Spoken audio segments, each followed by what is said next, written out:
Check out AOA.com for 30 to 50% off of Destiny 2 Silver and an extra 6% with code Dychronic. Link in the description down below. Please join me in the holy matrimony of Vanguard and the Elixir. May this bond be ever present until at least next week when they inevitably remove this structure. Welcome to the video, ladies and gentlemen. My name's Dychronic, your host here on this Destiny 2 video, and I just saw this and I'm like, this has got to be like marriage, right? I mean, it screams marriage. Anyways, let's go over the last weekly reset of the season. This is your last opportunity to do everything for the season. Last opportunity to turn in your Vanguard tokens, to get all the things from Shaxx for the current season, or the Drifter, or if you want to get resets, or if you want to do the challenges, or if you want anything. Everything will be going away next week, so make sure you do things before the end.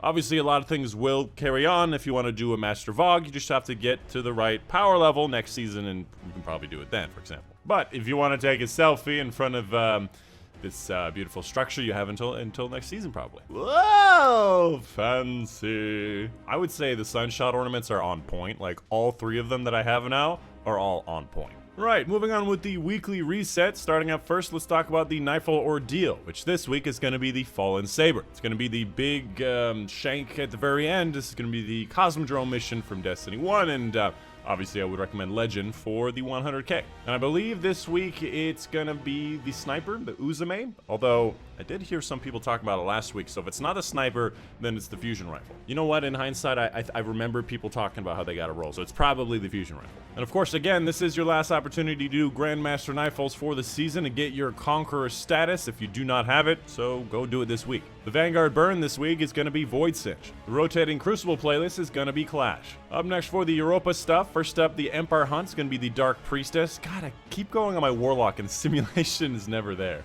Although, if I remember correctly, I assume this week is going to be the one where you run through the cold, because last week was the defense one. I think the one before that was Cubes, but I don't remember. Sponge Delphi, expunge corrupted Darkness. It's fun to say. For the Deepstone Crypt Raid Challenge, this week is going to be the Core 4, taking place in the boss encounter of the raid, the final boss encounter, that is. And whenever you're breaking off the little engines off the boss, you have to destroy all 4 at once and then deliver all 4 bombs at once, which is what most people do usually. For the Vault of Glass Raid Challenge, this week we have Ensemble's Refrain. Okay, you can place in the boss encounter of Atheon, so in the actual Atheon boss fight, and in this encounter you can only shoot down one of the oracles per person per phase. So if there's 3 oracles and there's 3 people, each person has to shoot down one of them. Up next, let's take a look at Banshee's available weapons. Right, so there are a couple of weapons here that are actually quite interesting. First up, we have the Cold Denial, which is going to be an okay roll for this particular type of weapon. Honestly, it goes back and forth between stability or range, depending on what you like better. These perks are pretty good for it. For the Night Watch, actually another great one, Explosive Payload, one of my favorite perks in the game. Just really nice on this type of scout rifle as well. Snapshot's nice, otherwise pretty good as well. For the shotgun, the 7 Seraph CQC 12, auto-loading Vorpal is excellent, but you are missing the Assault Mag, which does help with the DPS. It's not super critical, but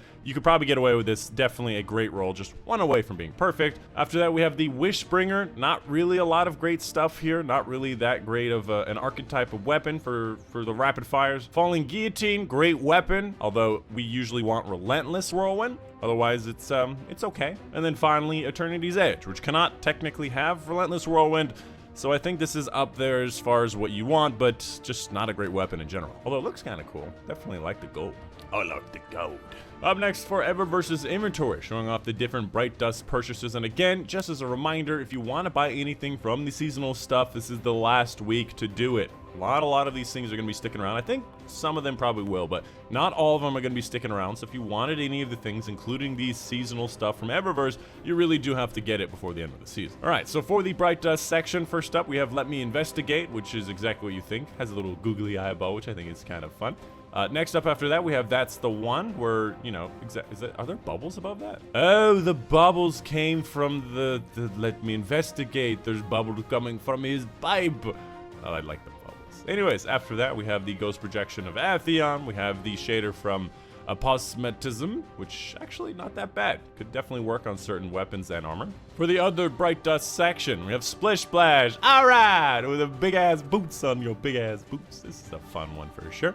We have the Ghost Shell that makes it look like one of those Tangled Shore servitors, which I think is actually pretty cool as well. We have a sparrow that makes it look like this and has a double booster right out the back. Very original. Definitely has this nice little scheme right there that just literally says 1 through 5 on it. Yeah, I think it just says 1 through 5. Yeah. Could get that double multiplier. We have the ornament for the crown of Tempest, which looks kind of crazy. Definitely like it, although I have the ice one, and I really like that one as well. We have the Here I Am emote, which is probably pretty straightforward. Here I am.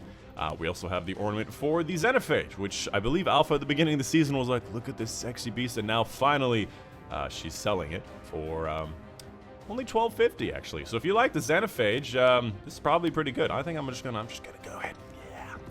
Grab me one. And then of course there's ghost projection, there's some transmit effects. A lot of these transmit effects are pretty straightforward. If you like them, you should go for it. If you don't worry about it. Carbon Blood, pretty good shader. I've used it on a couple different things on certain weapons. It looks excellent. It's not a good demonstration on this armor, although I do think it's pretty good on most armor pieces and would recommend it. We have the Bruised Blush. I don't know how you say that. Bruised? Maybe that's how you spell it, but yeah, Bruised Blush, which is very pink. If you want your stuff to look very pink with some other pieces of secondary and tertiary colors on it. We have the Safety First if you like a lot of orange on your gear. And finally, Indigo Matrix. Again, one of the most visually assaultive shaders in the game. Yeah, it's pretty blue and purple. And of course, come check out my live streams at twitch.tv/Dychronic, which usually happens right after these videos, as well as all the times you see on screen right now. We oftentimes are doing open lobbies for raids, for nightfalls, for all the fun and not fun stuff in Destiny 2. Look at this guy. He's looking over everyone, protecting the land. Thank God we got ourselves some real heroes around here. Just like at the top, just with his gun out, just Overwatch. This kind of ridiculous.